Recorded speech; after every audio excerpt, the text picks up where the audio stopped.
ಎಲ್ಲರಿಗೂ ನಮಸ್ಕಾರ. Welcome back to my channel. ಯಾರೆಲ್ಲ ನನ್ನ ಚಾನಲನ್ನು ಸಬ್ಸ್ಕ್ರೈಬ್ ಮಾಡಿಕೊಂಡಿಲ್ವೋ ದಯವಿಟ್ಟು ಸಬ್ಸ್ಕ್ರೈಬ್ ಮಾಡಿ. ಶ್ರೀರಸ್ತು ಶುಭಮಸ್ತು. ಇಂದಿನ ಸಂಚಿಕೆಯಲ್ಲಿ ಏನಾಗಿದೆ ಎಂದು ನೋಡೋಣ.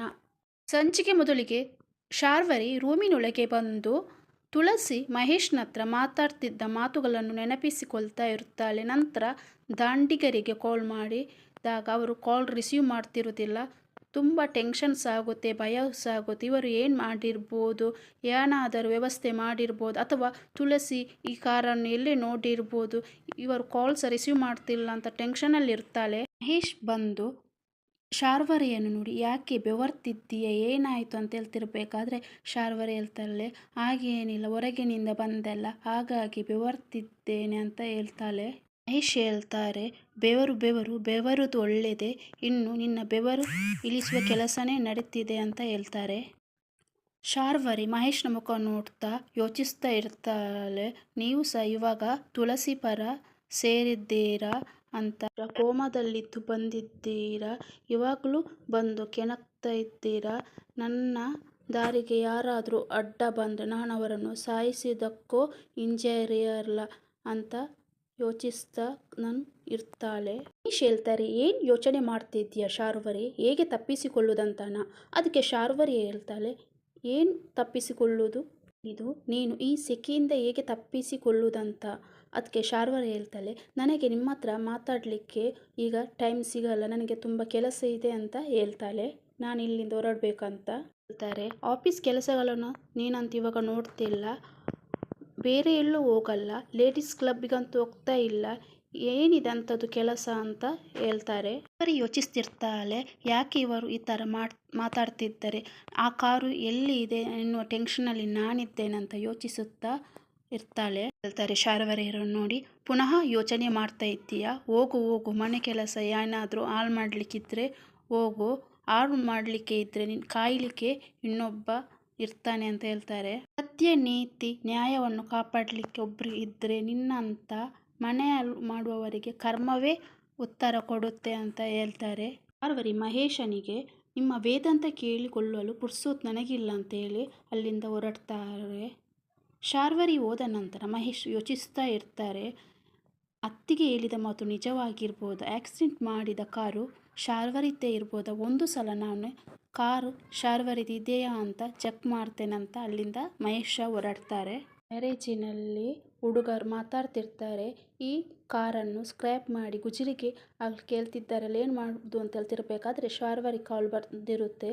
ನೋಡಿ ಇವರು ಪದೇ ಆಗದಿಂದ ಕಾಲ್ ಮಾಡ್ತಾ ಇದ್ದಾರೆ, ಏನು ಮಾಡುವುದಂತ ಹೇಳ್ತಾನೆ ಒಬ್ಬ. ಕಾರ್ ಜಡ್ಜಿ ಆಗ್ಲಿಕ್ಕೆ ಹೇಳಿದ್ದಾರೆ, ನಾವು ಕಾರ್ ಜಡ್ಜಿ ಆಗಲಿಲ್ಲದಿದ್ದರೆ ಅವರು ನಮ್ಮನ್ನು ಜಡ್ಜಿ ಆಗ್ತಾರೆ ಅಂತ ಹೇಳ್ತಿರ್ಬೇಕಾದ್ರೆ ಅದರಲ್ಲಿ ಒಬ್ಬ ಹೇಳ್ತಾನೆ, ನೀವು ಅವರು ಕಾಲ್ ಮಾಡಿದರೆ ಕಾರ್ ಜಡ್ಜಿ ಹಾಕಿದ್ದೇನೆ ಅಂತ ಸುಮ್ಮನೆ ಹೇಳು, ಯಾಕೆಂದರೆ ಇಷ್ಟು ಒಳ್ಳೆಯ ಕಾರನ್ನು ಯಾರಾದರೂ ಗುಜರಿಗೆ ಹಾಕ್ತಾರಂತ ಹೇಳ್ತಾನೆ. ನಂತರ ಶಾರ್ವರಿ ಕಾಲ್ ರಿಸೀವ್ ಮಾಡಿದ್ದಾನೆ.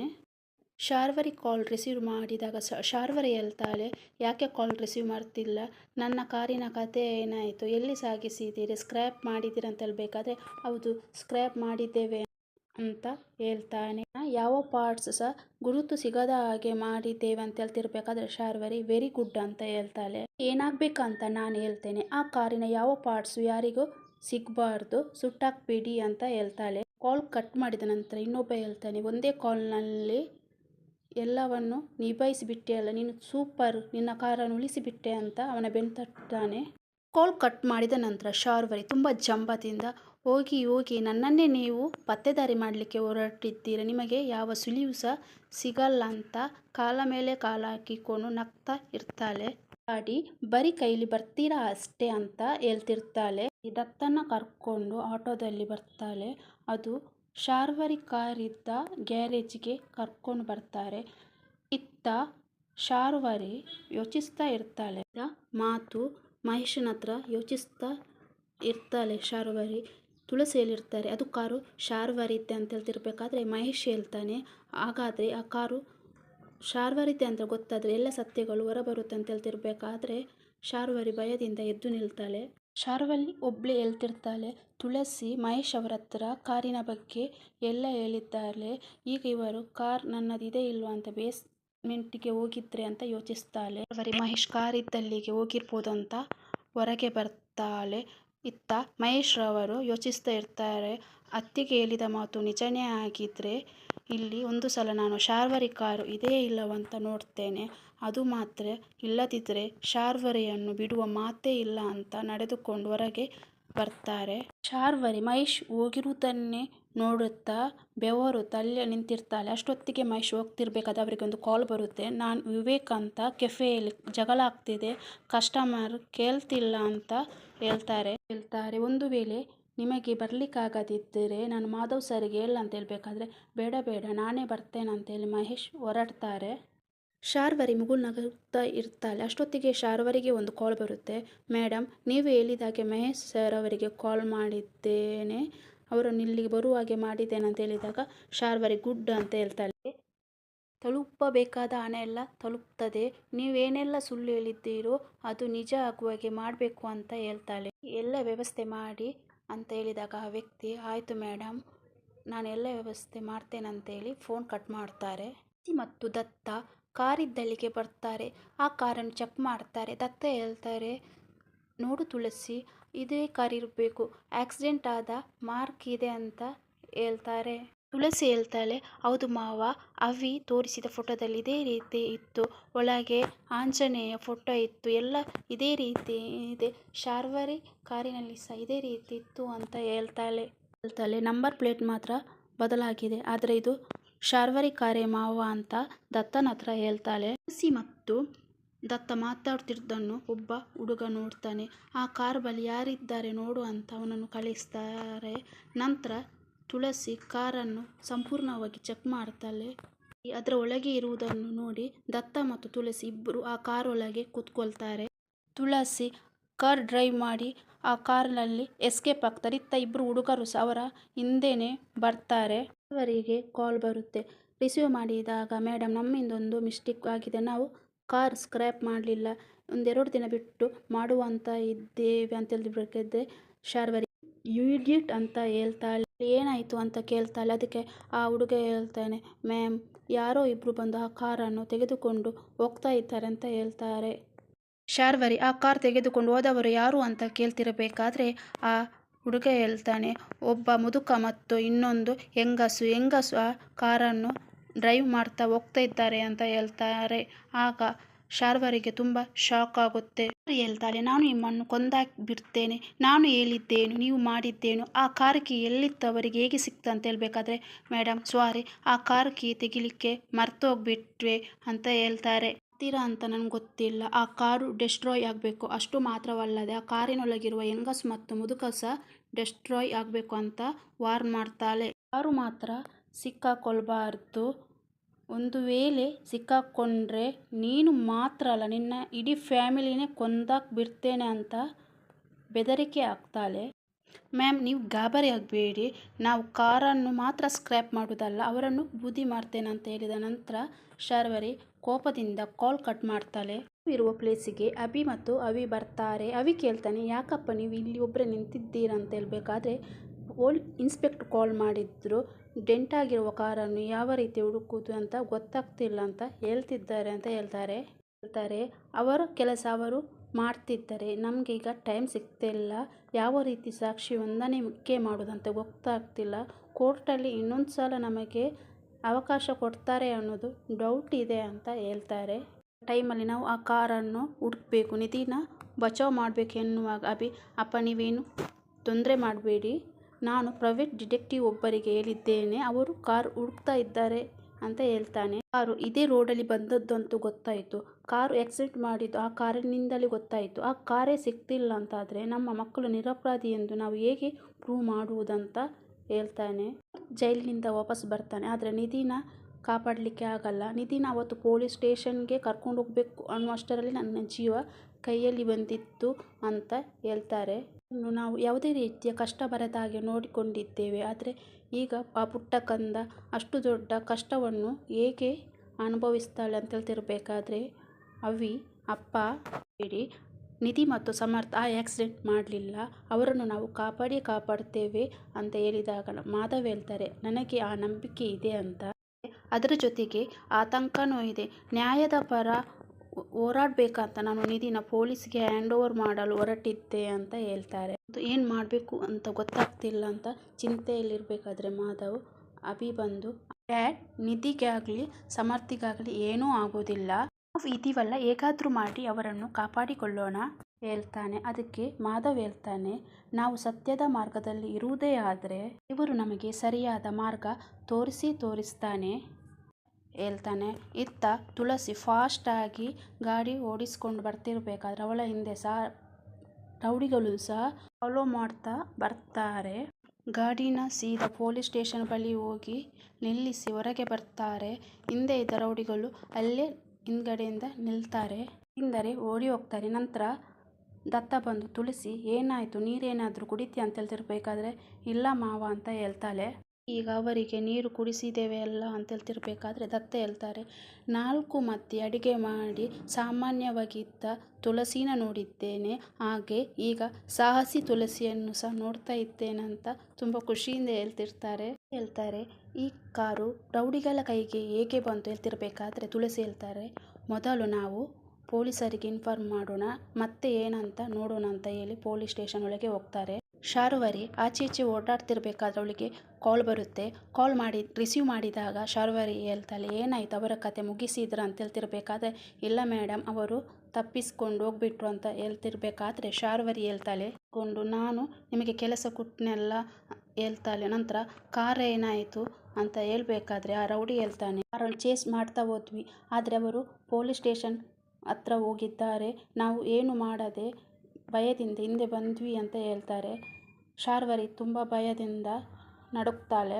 ತಿಳಿದ ಶಾರ್ವರಿ ಭಯದಿಂದ ಅಲ್ಲೇ ದಂಗಾಗಿ ಪೊಲೀಸ್ ಸ್ಟೇಷನ್ಗಂತ ಕೂತ್ಕೊಳ್ತಾಳೆ. ಈ ಸಮರ್ಥಿದ್ದ ಕಂಬಿಯದ್ದಲ್ಲಿಗೆ ಬಂದು ಪಾಪು ಅಂತ ಕರೆದಾಗ, ಅಮ್ಮ ನೀನು ಯಾಕೆ ಇಲ್ಲಿಗೆ ಬಂದಿದ್ದೀಯ, ನೀನು ಪದೇ ಪದೇ ಇಲ್ಲಿಗೆ ಬರಬೇಡ, ನಿನಗೆ ಏನಾಗಿದೆ, ಸುಸ್ತಾದ ರೀತಿಯಲ್ಲಿ ಕಾಣ್ತಿದ್ದೀಯ ಅಂತ ಹೇಳ್ತಿರ್ಬೇಕಾದ್ರೆ ದತ್ತ ಬಂದು ಪಿಂಡ, ಅವಳ ಓಡಾಟ ಏನಿದ್ರು ಮಗನಿಗೋಸ್ಕರ ನ್ಯಾಯ ಸಿಗ್ಬೇಕಂತೇಳಿ ಹೋರಾಟ ಮಾಡ್ತಿದ್ದಾಳೆ ಅಂತ ಹೇಳ್ತಿರ್ಬೇಕಾದ್ರೆ, ಏನು ಹೇಳ್ತಿದ್ದೀರಾ ತಾತ ಅಂತ ಸಮರ್ಥ್ ಕೇಳ್ತಾನೆ. ಹೇಗೆ ಬಂದ್ವಿ ಗೊತ್ತಾ, ಪೊಲೀಸ್ನವರು ಇನ್ನೊಂದು ಕಾರು ಅದೇ ಆಕ್ಸಿಡೆಂಟ್ ಆದ ಜಾಗದಲ್ಲಿ ಅದರ ಟೈರ್ ಮಾರ್ಕ್ ಗುರ್ತು ಸಿಕ್ಕಿತ್ತು, ಹಾಗಾಗಿ ನಾವು ಅದನ್ನು ಹುಡುಕಿದ್ದೇವೆ ಅಂತ ನಡೆದ ಘಟನೆಯನ್ನೆಲ್ಲ ಸಮರ್ಥನ ಹತ್ರ ವಿವರವಾಗಿ ತಾತ ವಿವರಿಸುತ್ತಾರೆ. ತಾತ ಮಾತಾಡ್ತಿರೋದನ್ನು ಕಿವಿಗೊಟ್ಟ ಇನ್ಸ್ಪೆಕ್ಟರ್ ಹೇಳ್ತಾರೆ, ಏನು ಹೇಳ್ತಿದ್ದೀರಾ ನೀವು ಅಂತ ಹೇಳ್ಬೇಕಾದ್ರೆ, ಹೌದು, ಮೊದಲು ನಿಮಗೆ ಹೇಳ್ಬೇಕಿತ್ತು, ಮೊಮ್ಮಗನನ್ನು ನೋಡಿ ತಡೆಯೋಕ್ಕಾಗದೆ ಎಲ್ಲ ವಿಷಯವನ್ನು ಹೇಳ್ಬಿಟ್ವಿ, ಕ್ಷಮಿಸಿ ನಮ್ಮನ್ನು ಅಂತ ಹೇಳ್ತಾರೆ. ತುಳಸಿ ಇನ್ಸ್ಪೆಕ್ಟರ್ ಬಳಿ ಬಂದು ತುಳಸಿ ಹೇಳ್ತಾಳೆ, ಸರ್, ಆ ಕಾರನ್ನು ನಾನು ಇಲ್ಲಿವರೆಗೆ ತಂದಿದ್ದೇನೆ, ಎಲ್ಲಿದೆ ಕಾರ್ ಅಂತ ಹೇಳ್ಬೇಕಾದ್ರೆ ಹೊರಗೆ ಇದೆ, ಹಾಗಾದರೆ ಬನ್ನಿ ಹೋಗೋಣ ನೋಡೋಣ ಅಂತ ಇನ್ಸ್ಪೆಕ್ಟರ್ ಸಹ ಅವರ ಜೊತೆ ಹೊರಗೆ ಬರ್ತಾರೆ. ಅವರ ಬಳಿ ಬಂದಾಗ ಇನ್ಸ್ಪೆಕ್ಟರ್ ಕಾನ್ಸ್ಟೇಬಲನ್ನು ಕರೆದು, ನಾಗರಾಜ್ ಬನ್ನಿ, ಇಲ್ಲಿ ಆ CCTV ಫೂಟೇಜ್ ಇದೆ ಅಲ್ಲ, ಅದನ್ನು ನನಗೆ ಒಂದು ಸಲ ತೋರಿಸಿ ಅಂತ ಹೇಳ್ತಾರೆ. ಮಾಡಿದ ಇನ್ಸ್ಪೆಕ್ಟರ್, ಇದೇ ಕಾರು ತುಂಬ ಅದ್ಭುತವಾದ ಕೆಲಸ ಮಾಡಿದ್ದೀರಾ ಅಂತ ತುಳಸಿ ಹತ್ರ ಹೇಳ್ತಾರೆ. ಈ ಕೆಲಸವನ್ನು ಮಾಡಲಿಕ್ಕೆ ಸಾಧ್ಯವಾಗಲಿಲ್ಲ, ನಿಮ್ಮ ಸಾಹಸ ದೊಡ್ಡದು, really proud up to you ಅಂತ ಹೇಳ್ತಾರೆ. ಅವರೇ ಫಾರೆನ್ಸಿಕ್ ಡಿಪಾರ್ಟ್ಮೆಂಟ್ ಅವರಿಗೆ ಬರಲಿಕ್ಕೆ ಹೇಳಿ, ಈ ಕಾರನ್ನು ಒಂದ್ಸಲ ಚೆಕ್ ಮಾಡಲಿಕ್ಕೆ ಹೇಳಿ ಅಂತ ಹೇಳ್ತಾರೆ. ಕೆಲ ಮಾವ ದತ್ತ ಅವರ ರೂಮ್ನೊಳಗೆ ಬಂದು ಶಾರ್ವರಿ ಹೇಳಿದ ಡಾಕ್ಯುಮೆಂಟ್ ಹುಡುಕ್ತಾನೆ. ಅವರಿಗೆ ಎಲ್ಲಿ ಸಹ ಸಿಗುವುದಿಲ್ಲ, ಎಲ್ಲಿ ಇಟ್ಟಿರ್ಬೋದು ಅಂತ ಯೋಚಿಸ್ತಾ ಇರ್ತಾರೆ. ಬಟ್ ಲಾಕ್ ಓಪನ್ ಮಾಡುವಾಗ ಓಪನ್ ಆಗಲ್ಲ, ಅದಕ್ಕೆ ಲಾಕ್ ಆಗಿರುತ್ತೆ. ಆಲ್ಮೋಸ್ಟ್ ಇದ್ರೊಳಗೇನೆ ಆ ಡಾಕ್ಯುಮೆಂಟ್ ಇರಬೇಕಂತ ನಗ್ತಾ ಇರ್ತಾರೆ. ಈ ದತ್ತನ ಸೊಂಟದಲ್ಲಿದೆ, ಅವರು ಬಂದ ನಂತರ ಕೀ ಲಪಟಾಯಿಸಿ ಹೇಗಾದರೂ ಮಾಡಿ ಆ ಡಾಕ್ಯುಮೆಂಟ್ನ ಎತ್ತಿಕೊಳ್ಳಬೇಕು ಅಂತ ಯೋಚಿಸ್ತಿರ್ತಾರೆ. ಹೊತ್ತಿಗೆ ಸಂಧ್ಯಾ ಬಂದು, ಮಾವ, ತಾತನ ರೂಮಲ್ಲಿ ನೀವು ಏನು ಮಾಡ್ತಾ ಇದ್ದೀರಿ ಅಂತ ಕೇಳಿದಾಗ, ಟೈಮ್ ಆಯ್ತಲ್ವಾ, ಅದಕ್ಕೆ ತಾತನನ್ನು ಕರೀಲಿಕ್ಕೆ ಅಂತ ಹೋದೆ, ಆದರೆ ಅಲ್ಲಿ ತಾತ ಇಲ್ಲ ಅಂತ ಸುಳ್ಳು ಹೇಳ್ತಾನೆ. ನಡವಳಿಕೆ ನೋಡಿದರೆ ನನಗೆ ತುಂಬ ವಿಚಿತ್ರ ಅನಿಸ್ತಿದೆ, ನೀವು ಏನೋ ಎಡವಟ್ಟು ಮಾಡಿದ ಹಾಗೆ ಇದೆ ಅಂತ ಹೇಳ್ತಾಳೆ. ಹೀಗೆ ಸಾಧ್ಯ ಅಮ್ಮ, ನಾನು ಇರುವುದೇ ಹೀಗೆ ಅಂತ ಹೇಳ್ತಿರ್ಬೇಕಾದ್ರೆ, ಹೌದು, ನೀವು ಇರುವುದೇ ಹೀಗೆ, ಎಡವಟ್ಟು ಮಾಡಿಕೊಂಡು ಸಮಸ್ಯೆಗಳನ್ನು ಕುತ್ತಿಗೆಗೆ ತಂದಿಡ್ತೀರಾ, ಬುದ್ಧಿ ನನಗೆ ಗೊತ್ತಿಲ್ವಾ ಅಂತ ಹೇಳ್ತಿರ್ಬೇಕಾದ್ರೆ, ನಾನು ಈಗ ಬದಲಾಗಿದ್ದೀನಿ, ಬದಲಾವಣೆ ಜಗದ ನಿಯಮ, ಈ ಜುಗ್ಗನ ನಿಯಮ ಅಂತ ಹೇಳ್ತಾರೆ, ನನಗೆ ಗೊತ್ತಾಗುತ್ತೆ, ನಡೀರಿ ಅಂತ ಹೇಳ್ತಾಳೆ. ಸಿರಿ ಸಂಧ್ಯನ ಹತ್ರ ಬಂದು ಹೇಳ್ತಾಳೆ, ತಾತ ಇನ್ನೂ ಬಂದಿಲ್ವಾ, ನನಗೆ ಕಾರು ಸಿಕ್ಕಿತು ಅಂತ ಹೇಳಿದ್ದಾರೆ ಅಂತ ಹೇಳ್ತಾಳೆ. ಆಗ ಜುಗ್ಗ ಶಾಕ್ ಆಗಿ ನಿಂತ್ಕೊಳ್ತಾನೆ. ಎಲ್ಲ ಸತ್ಯ ಗೊತ್ತಾಗುತ್ತಲ್ಲ ಸಮರ್ಥ ನೀ ಅಂತ ಹೇಳ್ತಿರ್ಬೇಕಾದ್ರೆ ಜುಗ್ಗನನ್ನು ನೋಡ್ತಾಳೆ. ಸಿರಿ ಹೌದಂತ ಹೇಳ್ತಾಳೆ. ಅಂದರೆ ಎಲ್ಲ ಗೊತ್ತಾಗುತ್ತೆ, ಆಕ್ಸಿಡೆಂಟ್ ಮಾಡಿದ್ದು ಯಾರು ಅಂತ ಗೊತ್ತಾಗುತ್ತೆ ಅಂತ ಸಿರಿ ಹೇಳ್ತಾಳೆ. ಯೋಚಿಸ್ತಾ ಇರ್ತಾರೆ, ಇಷ್ಟೆಲ್ಲ ಮಾಡಿದ್ದು ಶಾರ್ವರಿ ಇರ್ಬೋದಾ, ಇದೆಲ್ಲ ಮಾಡಿದ್ದು ಶಾರ್ವರಿನಾ ಅಂತ ಯೋಚಿಸ್ತಾ ಇರ್ತಾರೆ. ವೀರೇಂದ್ರನ ಫಾಲೋ ಮಾಡಲಿಕ್ಕೆ ಹೇಳಿದ್ದಾಳೆ. ಅದಲ್ಲದೆ ಫೈಲ್ ಬೇಕು ಅಂತ ಸಹ ಹೇಳ್ತಿದ್ದಾಳೆ. ಈ ಹಿಂದೆ ಶಾರ್ವರಿ ಕೈವಾಡ ಇದ್ದೇ ಇದೆ ಅಂತ ಯೋಚಿಸ್ತಾರೆ. ಇರಲಿ, ಅವಳಿಗೆ ಬೇಕಾದದ್ದು ಫೈಲು, ನನಗೆ ಬೇಕಾದದ್ದು ಕಾಸು ಅಂತ ಸ್ಮೈಲ್ ಕೊಡ್ತಾ ಇರ್ತಾರೆ. ಆ ಫೈಲಿನಿಂದ ಭಯ ಇರ್ಬೋದು. ಶಾರ್ವರಿಗೆ ಆ ಫೈಲನ್ನು ಹೇಗೆಯಾದರೂ ಮಾಡಿ ಕೊಡಬೇಕು, ನಂತರ ಸರಿಯಾಗಿ ಹಣ ವಸೂಲಿ ಮಾಡಬೇಕಂತ ಯೋಚಿಸ್ತಾ ಇರ್ತಾರೆ. ಹೇಳ್ತಾರೆ, ಈ ಕಾರ್ ಇಟ್ಕೊಂಡು ನಾವು ಇನ್ವೆಸ್ಟಿಗೇಷನ್ ಶುರು ಮಾಡ್ತೇವೆ. ಅಷ್ಟೊತ್ತಿಗೆ ಆ ಕಾರು ಅಲ್ಲಿಗೆ ಯಾಕೆ ಹೋಯಿತು, ಏನು ಕೆಲಸ ಇತ್ತು ಅಂತ ತಿಳಿದುಕೊಳ್ಳಲು ಶುರು ಮಾಡ್ತೇವೆ ಅಂತ ಹೇಳ್ತಾರೆ. ಹೇಳ್ತಾರೆ, ನೀವು ಆ ಕಾರನ್ನು ಹ್ಯಾಂಡ್ ಓವರ್ ಮಾಡಿದ್ದೀರಂತ, ಇದಕ್ಕೊಂದು ಸಿಗ್ನೇಚರ್ ಹಾಕಿ ಅಂತ ಹೇಳ್ತಾರೆ. ಸಿಗ್ನೇಚರ್ ಮಾಡಿ ಸಮರ್ಥ ಇದ್ದಲ್ಲಿಗೆ ಬರ್ತಾಳೆ. ನನಗೆ ನಂಬಕ್ಕೆ ಆಗ್ತಿಲ್ಲ, ನೀನು ಯಾಕೆ ಇಂಥ ಸಮಯದಲ್ಲಿ ಇಷ್ಟೊಂದು ರಿಸ್ಕ್ ತಗೊಂಡೆ. ಸಮರ್ಥ ಬೇಸರದಿಂದ ಹೇಳ್ತಾನೆ, ಅಮ್ಮ ನಿನಗೇನಾದರೂ ಆಗಿದ್ರಂತ ಹೇಳ್ತಿರ್ಬೇಕಾದ್ರೆ ತುಳಸಿ ಹೇಳ್ತಾನೆ, ನನಗೇನು ಆಗಿಲ್ಲ ಪಾಪು, ತಾಯಿ ಇಷ್ಟು ಸಹ ಮಾಡಬಾರ್ದು ಅಂತ ಹೇಳ್ಬೇಕಾದ್ರೆ ಸಮರ್ಥ ಹೇಳ್ತಾನೆ, ನಾನು ಇದನ್ನೇ ಹೇಳುವುದು, ಈಗೋಸ್ಕರ ಕಾಳಜಿಯಿಂದ ಇರಬೇಕು, ಇದನ್ನೆಲ್ಲ ಮಾಡಬಾರ್ದು ಅಂತ ಹೇಳ್ತಿರ್ಬೇಕಾದ್ರೆ ದತ್ತೆ ಹೇಳ್ತಾರೆ, ಹಾಗಂದ್ರೆ ಹೇಗೆ ಅಂತ ಹೇಳ್ತಾರೆ. ಮುಂದೆನೆ ಆ ಕಾರು ಬಂದಿದ್ದು ಅದನ್ನು ಬಿಟ್ಟು ಬರಲಿಕ್ಕೆ ಆಗ್ತಿತ್ತಾ, ಇಲ್ಲ ಅಂದಿದ್ರೆ ನಿನಗೆ ಶಿಕ್ಷೆ ಆಗ್ತಿತ್ತು ಅಂತ ತಾತ ಹೇಳ್ತಾರೆ. ಸಮರ್ಥ ಹೇಳ್ತಾನೆ, ಪರವಾಗಿಲ್ಲ ತಾತ, ಅಮ್ಮನಿಗೆ ಏನಾದರೂ ಆಗಿದ್ರೆ ನಾನು ಸತ್ತೇ ಹೋಗ್ತಿದ್ದೆ ಅಂತ ಹೇಳ್ತಾನೆ. ಹೇಳ್ತಾಳೆ, ಬಿಡ್ತು ಅನ್ನು ಪಾಪು. ಆಗ ದತ್ತ ಹೇಳ್ತಾರೆ, ನಿನ್ನ ಅಮ್ಮ ಸಾಹಸಿಕನು, ಕೈತುತ್ತು ಕೊಡುವಾಗ ಸಾಕ್ಷಾತ್ ಅನ್ನಪೂರ್ಣೇಶ್ವರಿ, ಅದೇ ದುಷ್ಟರನ್ನು ಕಂಡ್ರೆ ದುರ್ಗೆ, ಇನ್ನೂ ಅವಳ ಬಗ್ಗೆ ಸರಿಯಾಗಿ ಗೊತ್ತಿಲ್ಲ ಕಂಡ್ರು ಅಂತ ಹೇಳ್ತಿರ್ಬೇಕಾದ್ರೆ ಸಮರ್ಥ ಗೊತ್ತು ತಾತ ಅಂತ ಹೇಳ್ತಾರೆ. ನೀನೇನು ಚಿಂತೆ ಮಾಡಬೇಡ ಪಿಂಡ, ತುಳಸಿಗೆ ತುಂಬ ಕೆಲಸ ಇದೆ, ನಡಿ ಇಲ್ಲಿಂದ ಹೊರಡೋಣ ಅಂತ ಹೇಳ್ತಾರೆ. ತುಳಸಿ ಹೌದು ಪಾಪು, ನನಗೆ ಕೆಲಸ ಇದೆ ಅಂತ ಹೇಳ್ತಾಳೆ. ಸತ್ಯವಾಗಿರು ಅಂತ ಹೇಳಿದಾಗ ಸಮರ್ಥ ನೀನು ಹುಷಾರು ಅಂತ ಹೇಳ್ತಾನೆ. ನಂತರ ತುಳಸಿ ಮತ್ತು ದತ್ತ ಅವರು ಅಲ್ಲಿಂದ ಹೊರಡ್ತಾರೆ. ಈ ಸಂಚಿಕೆ ಇಲ್ಲಿಗೆ ಮುಕ್ತಾಯವಾಗಿದೆ. ಮುಂದಿನ ಸಂಚಿಕೆಯಲ್ಲಿ ಏನಾಗಿದೆ ಎಂದು ನೋಡೋಣ. ಶಾರ್ವರಿ ನಿಜ ಬಣ್ಣ ಬಯಲಾಗುತ್ತಾ ಅಂತ